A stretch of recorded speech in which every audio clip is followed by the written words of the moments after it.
Hello, I'm back. If you aren't part of the 22 people who watched the last bit, you should definitely go back and watch it. If you already know the drill, leave a like and subscribe, or both sides of your pillow will be warm tonight. I've made a lot more progress on my multiplayer game this week, in fact so much that the last video was outdated before I even uploaded it. I made all of this progress between editing and uploading the last video. Number 1. I made a new map for the multiplayer scene. It's kinda crappy right now, but it gets better, I promise. Number 2. I made a quick little ready up sprite for the lobby player icon. I added a leave game button to the multiplayer scene. Number 4. I patched it all together and added all the packet sending and packet receiving on the client's ends. And now it looks like this. So you can start a game right off the bat if you're the only player in the lobby. I just did this for testing purposes. But if you have other players in the lobby, it waits until all the other players in the lobby are readied up before it lets you start the game. And so yeah, here's what it kind of looks like to play through it right now, but it changes a lot in this video. I recorded this before I added the leave game icon, which is why that's not here. At this point I uploaded the video and shared it with a couple friends. They wanted to play the game, so I figured out how to build it and send it to them.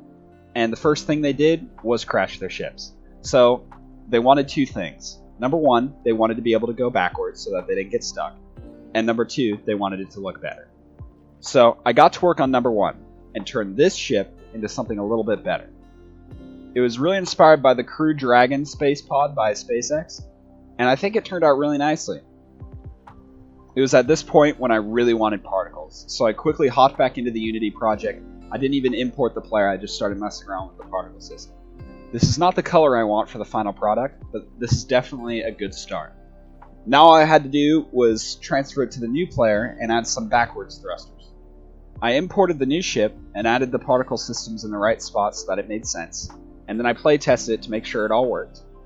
And then I basically copy and pasted the inputs of the particle systems to the opposite side of the ship. And as you can see here, it works pretty nicely. So I quickly moved the particle systems over to multiplayer, but I didn't transfer the particle systems across the client. So that's why you'll see in the next scene, my particle system's working, but my friend's not. So I quickly made up another multiplayer scene, and me and my other friend got on and tried new ships. As you can see, I also added a respawn button that'll teleport you back to the center of the level. This is just so that if we get stuck somehow, we can get unstuck. But yeah, overall, we had a pretty fun time messing around in here, but we found a couple of bugs. First, when you went near the black hole, it kind of did this.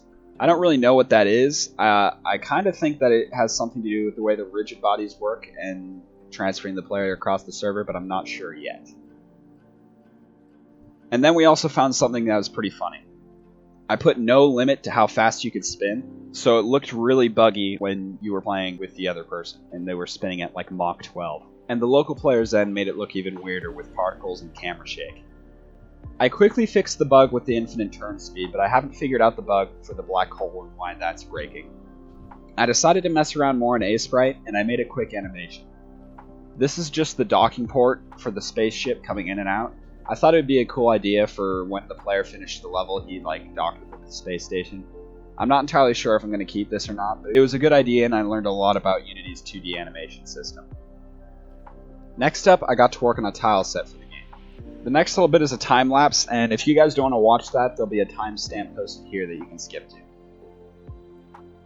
So yeah, I tried a lot of things in this attempt at making a tile map, but I think it turned out really good, as you'll see. I looked up a couple ideas on Pinterest, you'll see that. I looked up a couple tutorial videos, you'll see those. But overall, most of this was done by myself. It took a lot more time than I'd like to admit, I'm not gonna lie. I actually reached the limit of my recording software's timer, and I had to reset it in the settings for the recording timer, or for the recording software. But yeah, I'll shut up now and you can just watch the time lapse.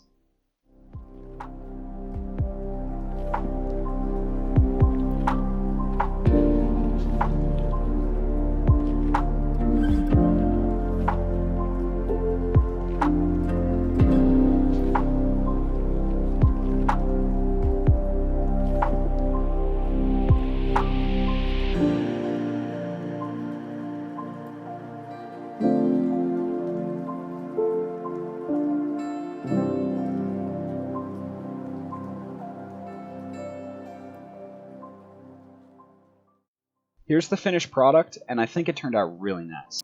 And here's what it looks like in-game. I like the idea of a single-player part of the game because Steam has this annoying little policy in their store where if a player plays the game for less than 2 hours, they can return the game. So basically, all developers are forced to put 2 hours of content into their games, otherwise their games will just get returned most of the time. Obviously, this might not be a huge issue since my game is multiplayer and people like to play with their friends a lot, but I just like to be safe. And plus, it can let me test out a bunch of features that I want to put into the multiplayer and single player first before I transfer it into the annoying multiplayer APIs. Alright, well that pretty much wraps it up for this video. Thank you guys for watching, and I'll probably be back in 2 more weeks. Adios.